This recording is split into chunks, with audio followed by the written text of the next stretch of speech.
Hello दोस्तों, कैसे हैं आप सब। आज की हमारी कहानी है संबंध। रेखा के ससुराल का माहौल उसके मायके के माहौल से बिल्कुल उलट था। रेखा के मायके में जहां सब एक दूसरे को बराबर मान सम्मान देते थे, कोई किसी के लिए किसी भी तरह की गाली गलौज या शब्द का प्रयोग नहीं करता था, लेकिन ससुराल में सब कुछ पूरी तरह अलग था। यहाँ घर के सभी पुरुष अधिकतर घर की महिलाओं से गाली देकर ही बात करते। रेखा को सबसे ज़्यादा गुस्सा तब आता जब उसकी सास सरोजनी जी भी उनका ही साथ देती और कहती, अरे ये तो मर्दों की आदत होती है, इसको क्या दिल से लगाना। रेखा की नई नई शादी हुई थी तो कुछ कह नहीं पाती थी, लेकिन जैसे ही माँ बहन की गालियाँ ससुर जेठ को देते सुनती, उसका खून खौल जाता, लेकिन चुप कर जाती। एक दिन रेखा और उसकी जेठानी रितिका दोनों रसोई में काम कर रही थी कि तभी रितिका के पति अनुराग उसे माँ बहन की गालियाँ देते हुए रसोई में आ गए और बोले, दिमाग कहाँ रहता है, क्या तेरे बाप ने चीनी फ्री की भेजी थी जो चाय इतनी मीठी बना दी। कहते हुए चाय रितिका के ऊपर फेंक दी। चाय का कप गिरकर टूट गया और रेखा देखती रह गई।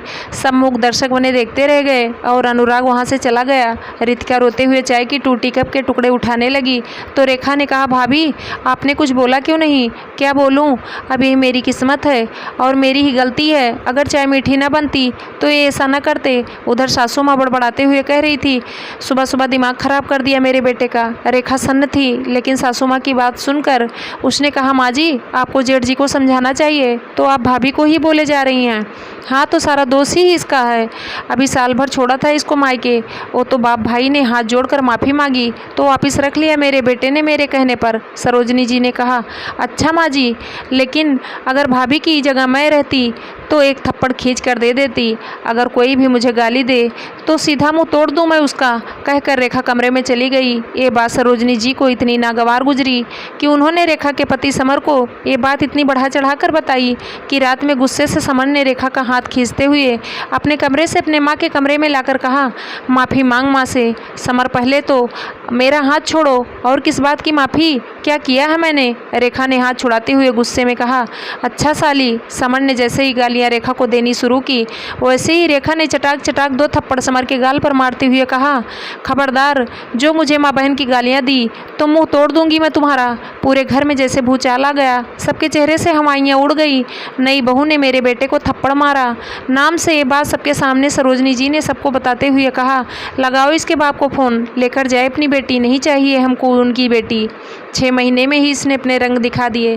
आनंद फानन में रेखा के मम्मी पापा भागकर रेखा के ससुराल पहुँचे।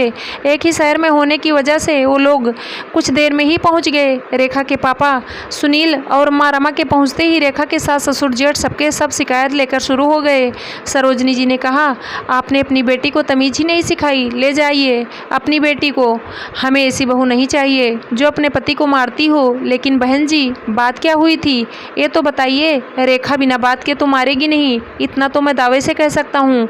सुनील जी हमसे क्या पूछ रहे हैं, अपनी बेटी लेकर जाइए और वहीं पूछते रहिएगा। ससुर जी ने कहा, मैं बताती हूँ पापा, क्योंकि समर ने मुझे माँ बहन की गाली दी इसलिए मैंने थप्पड़ मारा। रेखा ने कहा। अपनी बेटी की बात सुनते समर के पास जाकर सुनील जी ने कहा, दामाद जी देखो तो चेहरा, सब तो ठीक है। समधन जी ने फ़ोन किया तो मैं डर गया कि कहीं आपके फेस का नक्शा तो नहीं बिगाड़ दिया मेरी बेटी ने।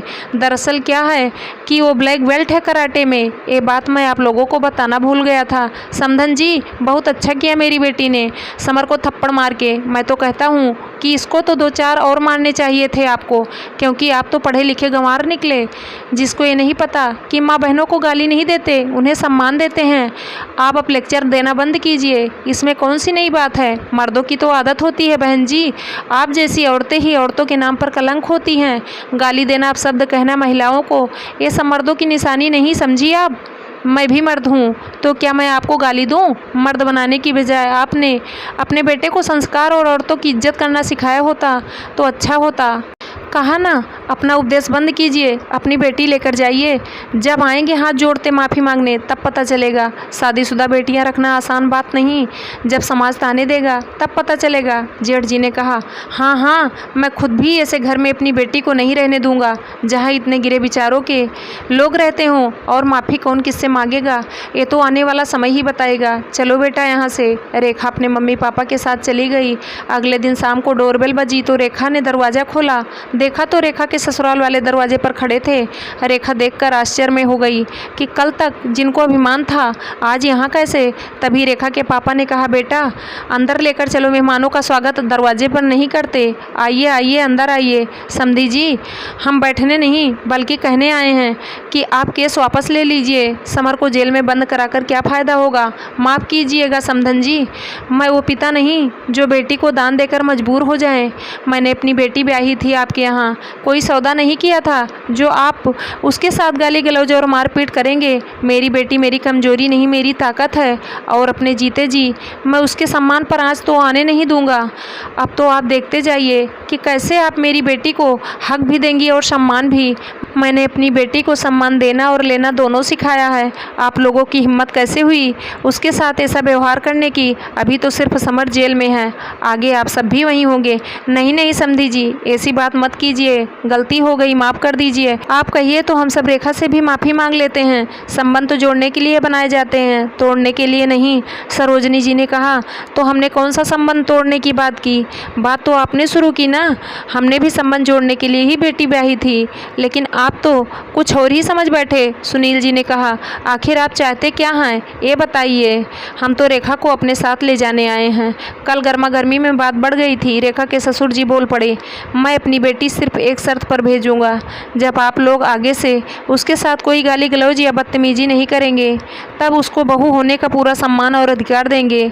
सुनील जी ने कहा, समधी जी हमें आपकी सारी शर्त मंजूर है। सरोजनी जी बोल पड़ी। आखिर में सुनील जी ने घरेलू हिंसा का केस वापस ले लिया और रेखा को उसके ससुराल जाने दिया, क्योंकि कोई पिता अपनी बेटी का घर नहीं तोड़ना चाहता है तो सिर्फ इतना कि उसकी बेटी को उसके ससुराल में भरपूर प्यार और सम्मान मिले।